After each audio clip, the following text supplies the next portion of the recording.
The stench of mustard gas clung to the air, thicker than the fog rolling in. Sergeant Omar Hayes coughed, pulling his gas mask tighter against his face.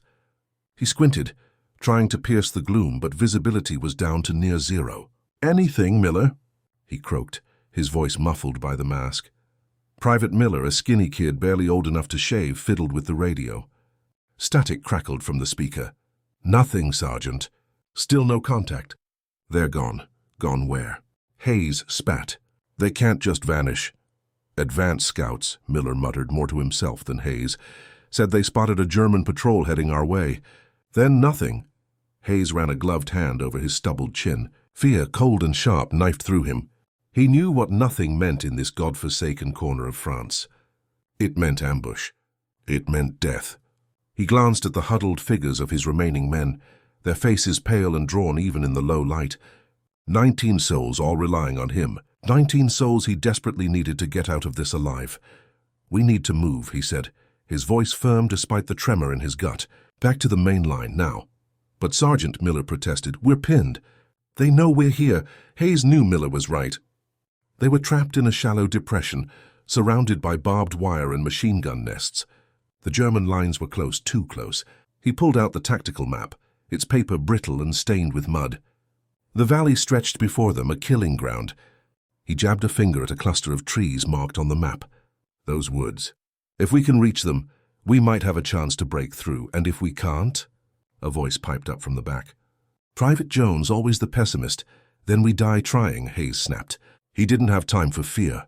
He needed a plan. He needed a miracle. He folded the map, tucking it back into his pocket. "Miller, try the radio one more time. Anything, anyone. We need reinforcements. Tell them we're pinned down near the crossroads, grid Alpha 7. Yuanjun is our code." Miller nodded, his fingers flying over the dials. The static remained relentless. Hayes turned to the rest of his men. "All right, listen up.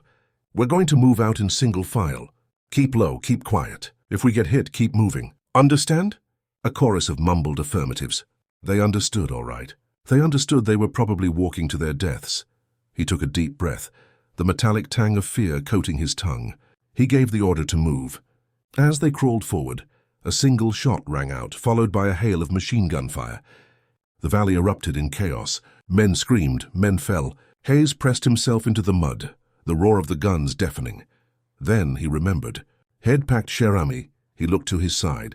The Pigeon was still alive, its eyes wide and intelligent. It was their last chance. "This is it," Hayes muttered, grabbing a small piece of paper and quickly scribbling a message. He attached it to Cher Ami's leg. "Fly, fly and save us." He released the Pigeon into the smoke and chaos. It soared into the sky, a tiny speck against the grey canvas. Would it make it? Or would it become another casualty of this brutal war? The answer, he knew, lay in the hands of fate, or perhaps in the wings of a pigeon. The machine gun fire intensified. Jones screamed, a high-pitched, terrified sound. Hayes looked to his side and saw the Pigeon wasn't moving. And then he saw why. Cher Ami's leg was gone, sheared off by shrapnel. The Pigeon lay on the ground, stunned and bleeding. Hayes felt a wave of despair wash over him. It was over. They were all going to die here. But then something remarkable happened. Cher Ami, wounded and crippled, staggered to its feet. It shook its head as if clearing the fog of battle. And then, with a mighty heave, it launched itself back into the air. He closed his eyes, whispering a prayer. "Fly, you brave little bird. Fly for us." Whether it was bravery, instinct, or pure desperation, Cher Ami took to the skies once more. The screams of his soldiers faded in his ears. Chapter 2. They said what? Colonel Thompson slammed his fist on the table, rattling the teacups. "You're telling me Hayes and his men are trapped behind enemy lines?" Captain Richards swallowed nervously. "Yes, sir. We lost contact with them hours ago." Miller managed to get a brief radio transmission before they went silent. "They're pinned down near the crossroads, grid Alpha 7. They requested Yuanjun, but what?" Thompson demanded, his face reddening. "But, sir, the area is heavily fortified. Any attempt to reach them would be suicidal." Thompson glared at Richards. "Suicidal? Are you suggesting we abandon our men?" "No, sir. Of course not, sir. But we have to be realistic. We can't afford to throw good men after bad." The colonel turned away, his gaze fixed on the map spread across the table. He traced the line of trenches with his finger, a deep frown etched on his face. He knew Richards was right. A direct assault was out of the question, but the thought of leaving those men to die gnawed at him. "What about air support?" he asked finally. Richards shook his head. "Weather conditions are impossible, sir. The fog is too thick. Any planes would be flying blind." Thompson sighed. He was out of options. "Damn it," he muttered. "There has to be something we can do." He remembered Hayes, a good soldier, a brave soldier. He had served under him in several campaigns. He knew he wouldn't give up easily, but even Hayes couldn't fight against impossible odds. "Prepare a message," Thompson said, his voice heavy. "Tell Hayes to hold his position. We'll do everything we can to reach them." Richards hesitated. "Sir, with all due respect, that's a death sentence." "I know that, Captain," Thompson snapped. "But what else can I do? Tell me, Richards, what else can I do?" Richards remained silent, his gaze fixed on the floor. He knew there was nothing else they could do. As Richards turned to leave, the door to the communication room burst open.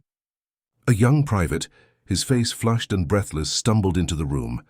Sir, we have a pigeon." Thompson frowned. "A pigeon? What are you talking about, Private?" "It's carrying a message, sir. From Grid Alpha 7. Thompson's heart leaped. "Let me see it." The private handed him a small blood-stained piece of paper. Thompson unfolded it carefully, his hands trembling. The message was scrawled in a hasty, almost illegible hand. "We are here 19 men left need support. Badly. Hayes." Thompson felt a surge of hope. They were still alive. But the message also contained something else. A grim desperation that cut through the coldness of war. 19 lives hung in the balance, but something was wrong. The private still stood there, transfixed. "Sir, the pigeon." Thompson looked up, his brow furrowed. "What about the pigeon?" It's been badly injured, sir. It's lost a leg." Thompson's hope faltered. "A lost leg? How could a pigeon fly with a lost leg?" But then he understood. The pigeon hadn't just flown. It had defied death. It had flown through hell, and it had delivered its message. The image of the wounded bird, wings still flapping, determined to reach safety, burned into Thompson's mind. He looked at Richards. "Get me Major Whittlesey," he said, his voice firm. "I have a new plan." The captain had the feeling Whittlesey wouldn't like it. The last words Whittlesey screamed at Thompson before storming away echoed in the colonel's ears. "You're signing their death warrants, Thompson." The colonel looked down at the pigeon. The blood on its feathers still wet. He'd sign his own warrant, if he had to. Chapter 3. Major Charles Whittlesey squinted at the map. "It's insane, Thompson," he said, his voice tight with anger. "You want me to take my men into the Argonne forest? It's a death trap. We'll be slaughtered."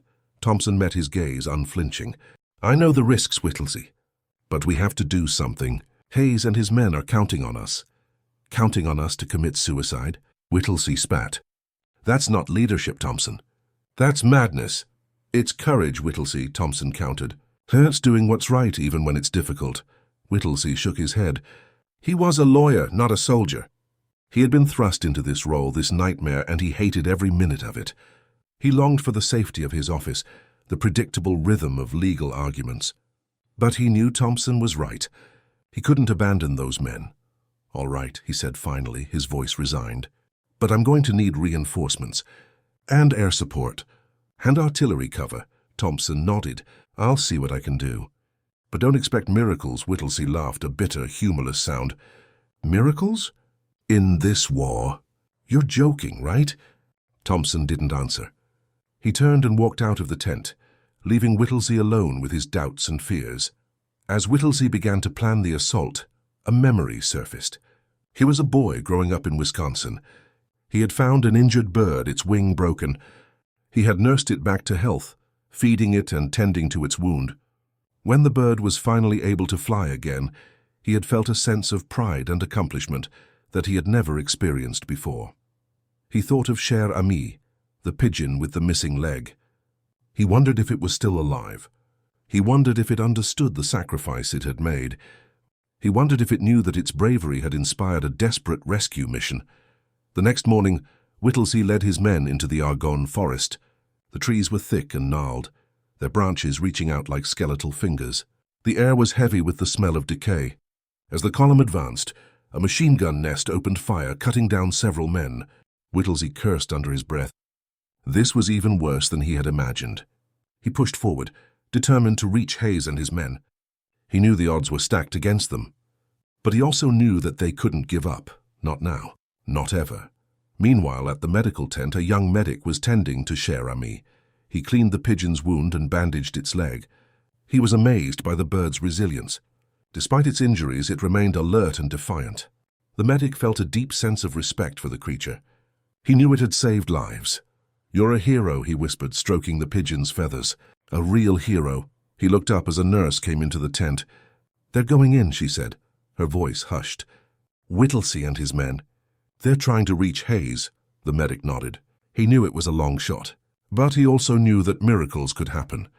He looked back at Cher Ami, its eyes bright and intelligent. "Fly safe," he whispered. "Fly safe." The nurse gave the medic a sad look. "They say the major's already lost contact with his right flank. They're surrounded." The medic's heart sunk. He looked at the pigeon and whispered, "Yuanjun." Chapter 4. The forest was a cacophony of death. Machine gun fire ripped through the trees, sending splinters flying. Mortar shells exploded, tearing craters in the ground. The air was thick with smoke and the screams of dying men. Whittlesey fought his way forward, his rifle blazing. He had lost contact with his flanks. He was surrounded, but he couldn't stop. He had to keep moving. He had to reach Hayes. "Hold your ground!" He roared, his voice hoarse. "Don't let them break through!" His men fought bravely, but they were outnumbered and outgunned. They were being slaughtered. Whittlesey watched in horror as one of his men was cut down by a burst of machine gun fire. The man fell to the ground, his body twitching. "Damn it!" Whittlesey screamed. He fired his rifle again and again, trying to suppress the enemy fire. But it was no use. They were being overrun. Suddenly a mortar shell landed nearby, sending Whittlesey sprawling. He lay on the ground, dazed and bleeding. He felt a searing pain in his leg. He tried to get up, but he couldn't. His leg was broken. He knew he was going to die. He closed his eyes, waiting for the end. But then he heard a familiar sound, the sound of machine gun fire. But it wasn't coming from the enemy. It was coming from behind them. Whittlesey opened his eyes and saw a group of American soldiers charging through the trees, firing their rifles. They were cutting down the Germans like wheat. "Reinforcements," someone yelled. "Reinforcements are here." Whittlesey felt a surge of hope. They weren't going to die after all. The reinforcements pushed back the Germans, creating a corridor through the forest. Whittlesey's men rallied, joining the attack. Together, they drove the enemy back. As the fighting subsided, Whittlesey saw a familiar face. It was Captain Richards, the officer, who had delivered Thompson's message. "Whittlesey," Richards shouted, running towards him. "Are you all right?" "I'm alive," Whittlesey said, his voice weak. "But I'm hurt." Richards knelt beside him. "We'll get you out of here," he said. "You're safe now." Whittlesey nodded, relief washing over him. He was safe. But what about Hayes? "Hayes," he said, his voice barely a whisper. "Did you find Hayes?" Richards hesitated. "We're still looking," he said. But what?" Whittlesey demanded. "But we haven't found any survivors," Richards admitted. "We think they're all dead." Whittlesey felt a wave of despair wash over him. He had failed. He had led his men into a death trap. And he had failed to save Hayes. Then a shout went up from the edge of the forest. "We found them! We found survivors!" Whittlesey's heart leaped. They were alive. Hayes was alive. He struggled to his feet, ignoring the pain in his leg. He had to see for himself. He hobbled towards the sound of the voices. And then he saw them, a small group of American soldiers huddled together in a clearing. They were dirty, exhausted, and wounded, but they were alive. And standing in the middle of them was Sergeant Omar Hayes. Hayes looked up and saw Whittlesey. A slow smile spread across his face. "Major," he said, his voice hoarse, "you made it." Whittlesey nodded, tears streaming down his face. "We made it," he said. "We all made it. But then something felt wrong." Hayes was smiling, but his eyes were haunted. "Hayes," Whittlesey asked, "where's Miller?" Hayes's smile faded. "Dead, right next to me. A shell blew his head off, Jones." Whittlesey asked. "Worse," Hayes whispered. "They took Jones alive." Chapter 5. Jones screamed. The sound echoed through the stone cellar, a desperate plea lost in the din of war. "Silence him," a gruff voice barked in German. A blow landed, silencing Jones for a moment. But soon the screams started again, weaker now, laced with sobs. Hayes clenched his fists, his knuckles white. He could imagine what they were doing to Jones. He had seen it before. The Germans were masters of torture. They would break him. They would make him talk, and then they would kill him. "We have to go back," Hayes said to Whittlesey, his voice trembling with rage. "We have to save him." Whittlesey shook his head. "It's too dangerous, Hayes. We're outnumbered. We're surrounded. We can't risk any more lives. But we can't just leave him there," Hayes pleaded. "He's one of us." "I know, Hayes," Whittlesey said, his voice weary. "But there's nothing we can do. We have to focus on getting the rest of us back to safety." Hayes stared at Whittlesey, his eyes filled with disbelief. He couldn't believe what he was hearing. He couldn't believe that Whittlesey was willing to abandon one of his own men. "You're a coward," Hayes spat. "A bloody coward." Whittlesey flinched as if he had been struck, but he didn't say anything. He just turned away, his face etched with pain. Hayes stormed off, his heart filled with anger and resentment. He couldn't accept Whittlesey's decision. He had to do something. He had to save Jones. He found a group of his men huddled together near a fallen tree. "I need your help," he said, his voice low and urgent. "We're going back for Jones." The men looked at each other, their faces filled with apprehension. They knew it was a suicide mission, but they also knew that they couldn't abandon one of their own. "We're with you, Sergeant," one of them said. "All right," Hayes said. "Let's go." They crept back towards the German lines, their hearts pounding in their chests. They moved slowly and carefully, avoiding the patrols. As they neared the cellar, they heard Jones's screams again. They were weaker now, but still filled with agony. Hayes signaled his men to stop. He pulled out his knife and crept towards the cellar door. He pressed his ear against the door, listening. He heard two voices speaking in German. He couldn't understand what they were saying, but he could tell that they were torturing Jones. He took a deep breath and kicked the door open. The two Germans turned around, their faces filled with surprise. Hayes didn't hesitate. He lunged forward, plunging his knife into the first German's throat. The German gurgled and fell to the ground. The second German raised his rifle, but Hayes was too quick. He dodged the rifle and tackled the German to the ground. They wrestled for a moment, struggling for control of the knife. But Hayes was stronger. He managed to wrest the knife from the German's grasp and plunged it into his chest. The German screamed and went limp. Hayes stood up, breathing heavily. He looked around the cellar. Jones was tied to a chair, his face bloody and bruised. He was barely conscious. Hayes rushed to his side and cut him free. "It's all right, Jones," he said, his voice gentle. "We're here to get you out." Jones opened his eyes and looked at Hayes. A weak smile spread across his face. "Hayes," he whispered. "You came back." "Of course we came back," Hayes said. "We're a team." He helped Jones to his feet and led him out of the cellar. As they emerged from the cellar, they were met by a hail of gunfire. The Germans had discovered their presence. "Run," Hayes yelled. "Run for your lives." They sprinted through the forest, bullets whizzing past their heads. They were being pursued by a large group of Germans. They were outnumbered and outgunned, but they were determined to make it back to safety. They ran as fast as they could, their hearts pounding in their chests. As they stumbled on a log, Jones screamed. Hayes could see Jonas's stomach had been pierced by a bullet. Jones fell to the earth. Hayes pulled Jones behind the log as he faced his dilemma. "I can't leave you, Jones, you have to, Hayes. Don't let me die for nothing." Hayes stared at Jones, trying to make a plan in his head. "Leave me something, Sergeant. Something to remember you by." Hayes reached into his pocket and pulled out his lucky coin. He dropped it into Jones' bloodied palm. "If I get out of here, Jones, I'll visit your mother myself." "Thank you, Hayes." Hayes turned and sprinted through the forest. He heard Jonas' final scream before being overcome by a hail of bullets. Chapter 6. Hayes collapsed in Whittlesey's tent, gasping for breath. He was covered in blood and mud. His clothes were torn and ripped. He looked like he had been through hell. Whittlesey stared at him, his face pale with shock. "What happened?" he demanded. "Where's Jones?" Hayes looked up at Whittlesey, his eyes filled with rage. "He's dead," he said, his voice trembling. "The Germans killed him." Whittlesey winced. He knew that Jones's death was his fault. He had refused to authorize the rescue mission. He had condemned Jones to die. "I'm sorry, Hayes," he said, his voice low. "I should have listened to you. I should have done something." "It's too late for apologies," Hayes spat.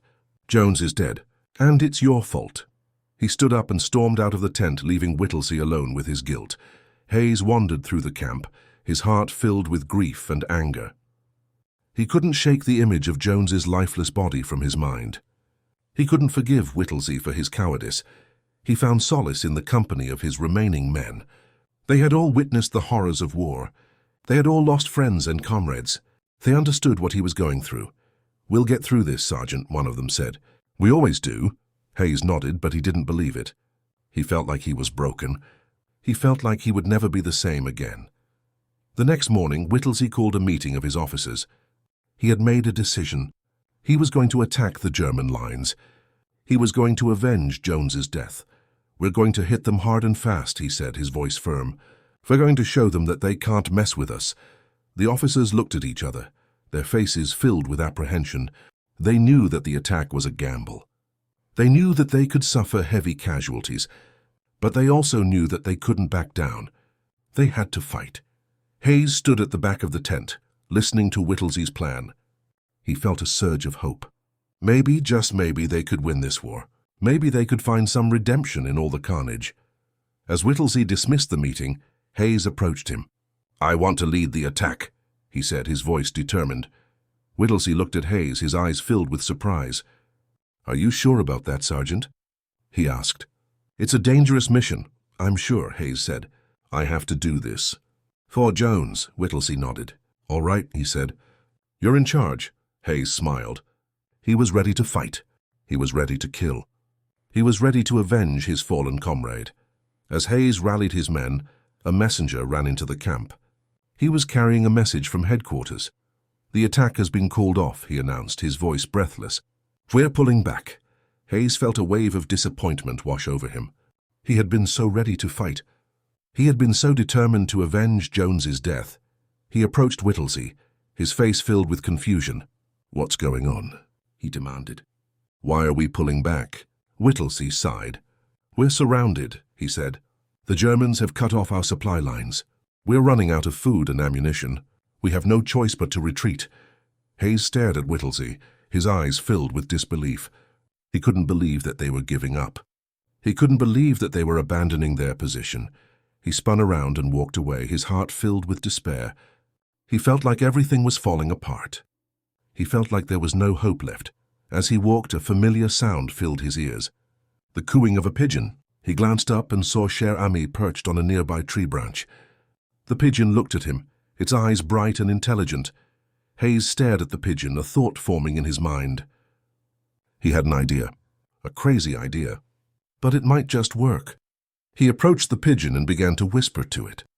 He told it about the situation. He told it about the German lines. He told it about the need for reinforcements. He finished whispering and attached a message to the pigeon's leg. He released the pigeon into the air. "Fly," he whispered. "Fly and save us." Chapter 7. The pigeon circled overhead, then soared away, heading towards the American lines. Hayes watched it go, his heart filled with hope. He had done everything he could. Now it was up to fate. Hours passed. The tension in the camp grew thicker. The men were starving, exhausted, and demoralized. They knew that their situation was desperate. They knew that they were running out of time. Whittlesey sat in his tent, staring at the map. He felt like he was trapped in a nightmare. He had led his men into a death trap. He had failed to protect them. He had failed to avenge Jones's death. He heard a commotion outside the tent. He looked up and saw a group of soldiers rushing towards him. "Sir! Sir!" one of them shouted. "The pigeon." "It's back!" Whittlesey's heart leaped.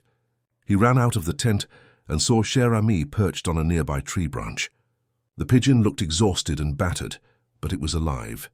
A medic carefully removed the message from the pigeon's leg. He handed it to Whittlesey. Whittlesey unfolded the message and began to read. His eyes widened in disbelief. The message contained the coordinates of a German artillery battery. The battery was positioned to bombard the American lines. Whittlesey realized that Cher Ami had not only delivered a message, it had also gathered vital intelligence. The Pigeon had saved them from a devastating attack. He immediately ordered his men to prepare for battle. He knew that they had to destroy the German artillery battery before it was too late. Hayes approached Whittlesey, his face filled with determination. "I want to lead the attack," he said. Whittlesey nodded. "All right," he said. "You're in charge." Hayes smiled. He was ready to fight. He was ready to kill. He was ready to avenge his fallen comrade. He gathered his men and explained the plan. They would sneak through the German lines and attack the artillery battery. It was a dangerous mission, but they were determined to succeed. As they prepared to move out, a shell exploded nearby, sending shrapnel flying. Hayes felt a searing pain in his leg. He looked down and saw that he had been hit. He collapsed to the ground, clutching his leg. He knew that he couldn't lead the attack. He was too badly injured. He looked up and saw Whittlesey rushing towards him. "Are you all right, Hayes?" he asked, his voice filled with concern. "I'm hit," Hayes said, his voice weak. "I can't go." Whittlesey knelt beside him. "Don't worry," he said. "I'll take over. You just rest." Hayes shook his head. "No," he said. "You can't. You're not a fighter. You're a lawyer." Whittlesey stared at Hayes, his eyes filled with determination. "I'm a soldier now," he said. "And I'm going to lead this attack." He stood up and turned to the rest of the men. "All right, listen up," he said, his voice firm. "We're going to attack the German artillery battery. We're going to destroy it. And we're going to win this battle." The men cheered, their spirits lifted by Whittlesey's courage. They were ready to fight. They were ready to die. Whittlesey led them through the forest, moving swiftly and silently. They avoided the German patrols, using the terrain to their advantage. As they neared the artillery battery, they could hear the sound of the guns firing. They knew that they had to act quickly. Whittlesey gave the signal to attack. The men charged forward, firing their rifles and throwing grenades. The Germans were caught by surprise. They scrambled to defend themselves, but they were overwhelmed by the American assault. The fighting was fierce and brutal. Men fell on both sides, but the Americans were determined to win. Whittlesey fought like a man possessed. He charged into the German lines, firing his rifle and swinging his bayonet. He was a whirlwind of fury and destruction. The Germans began to fall back, their morale shattered by Whittlesey's ferocity. The Americans pressed their advantage, driving the enemy back. Finally, they reached the artillery battery. They stormed the position, killing the German gunners and destroying the guns. The battle was over. The Americans had won. They had destroyed the German artillery battery. They had saved themselves from a devastating attack. Whittlesey stood amid the wreckage of the battery, his face covered in blood and sweat. He looked around at his men, his heart filled with pride. They had done it. They had achieved the impossible. Hayes watched from a distance, his heart swelling with admiration. Whittlesey had proven himself to be a true leader. He had shown courage and determination. He had saved their lives. As the fighting subsided, a chilling truth was revealed. The coordinates Cher Ami delivered were wrong. The Americans had attacked their own. Chapter 8. The realization hit Whittlesey like a physical blow. He stared at the wreckage of the artillery battery, his mind reeling. He had led his men to attack their own lines. He had caused untold casualties. He sank to his knees, his face buried in his hands. He had failed. He had failed miserably. He had become the very thing he despised, a butcher. Hayes limped over to him, his face grim. "What happened, Major?" he asked. "Why did we attack our own?" Whittlesey looked up at Hayes, his eyes filled with despair. "The coordinates," he said, his voice barely a whisper. "They were wrong. We attacked our own artillery battery." Hayes stared at Whittlesey, his face etched with disbelief. "No," he said. "That's not possible. Cher Ami wouldn't do that." "But it's true," Whittlesey said. "We attacked our own. I led us into a trap." Hayes turned away, his heart filled with anguish. He couldn't believe that Cher Ami had betrayed them. He had trusted that pigeon with his life. He had believed that it was their only hope. He thought of Jones. He had died for nothing. He had died because of a mistake. The camp fell silent, the men reeling from the revelation. They had been saved, only to realize they had condemned their brothers in arms. The knowledge was crushing. The next morning, a messenger arrived from headquarters. He was carrying a message for Whittlesey. "You are to report to headquarters immediately," the messenger said. "You are being relieved of your command." Whittlesey nodded, his face expressionless. He had expected this. He knew that he would be held accountable for his actions. As he prepared to leave, Hayes approached him. "I'm sorry, Major," he said. "I know you did your best." Whittlesey looked at Hayes, his eyes filled with gratitude. "Thank you, Sergeant," he said. "That means a lot." He turned and walked away, leaving Hayes alone with his thoughts. Hayes watched Whittlesey go, his heart filled with pity. He knew that Whittlesey was a good man. He knew that he had made a mistake. But he also knew that he would never forgive himself. As Whittlesey disappeared from view, a strange sound filled the air. It was the sound of a German patrol approaching the camp. Hayes grabbed his rifle and prepared to fight. He knew that they were outnumbered. He knew that they were outgunned. But he was determined to defend his men. The Germans attacked with ferocity. They charged into the camp, firing their rifles and throwing grenades. The Americans fought back bravely, but they were overwhelmed by the enemy assault. They fell one by one, their bodies riddled with bullets. Hayes fought like a man possessed. He killed several Germans, but he couldn't hold them back. They were too many. He was wounded several times, but he refused to give up. He kept fighting even as his strength began to fade. Finally, he was surrounded by Germans. They pointed their rifles at him, their faces grim. Hayes closed his eyes, waiting for the end. He thought of his family. He thought of Jones. He thought of Cher Ami. He heard the sound of gunfire, but he felt no pain. He opened his eyes and saw that the Germans were falling to the ground. He looked around and saw a group of American soldiers charging into the camp, firing their rifles. They were driving the Germans back. Hayes felt a surge of hope. They had been saved again. But then he saw something that made his blood run cold. He saw that the American soldiers were wearing German uniforms. They were German infiltrators. The revelation was devastating. They had been tricked. They had been betrayed. They had walked into a trap. Hayes felt his strength leave him. He sank to the ground, his body riddled with bullets. As his vision faded, he saw Cher Ami perched on a nearby tree branch. The pigeon looked at him. Its eyes bright and intelligent. Hayes smiled. He knew that Cher Ami was not responsible for the wrong coordinates. It was the Germans who had manipulated the pigeon. They had used it to trick the Americans. Cher Ami was a hero. It had tried to save them. But it had been betrayed. Hayes closed his eyes and died. He died knowing that he had fought bravely. He died knowing that he had done his best. He died knowing that he was a good man. The camp fell silent. The Germans had won. They had wiped out the American soldiers. They had achieved a major victory. They stood amid the wreckage of the camp, their faces grim. They had paid a heavy price for their victory. But they had achieved their objective. As they prepared to leave, one of the German soldiers noticed something. He saw Cher Ami perched on a nearby tree branch. He raised his rifle and fired. The pigeon fell to the ground. Terestaki. But Chapter 9. The forest was silent save for the whisper of wind through the trees and the distant rumble of artillery.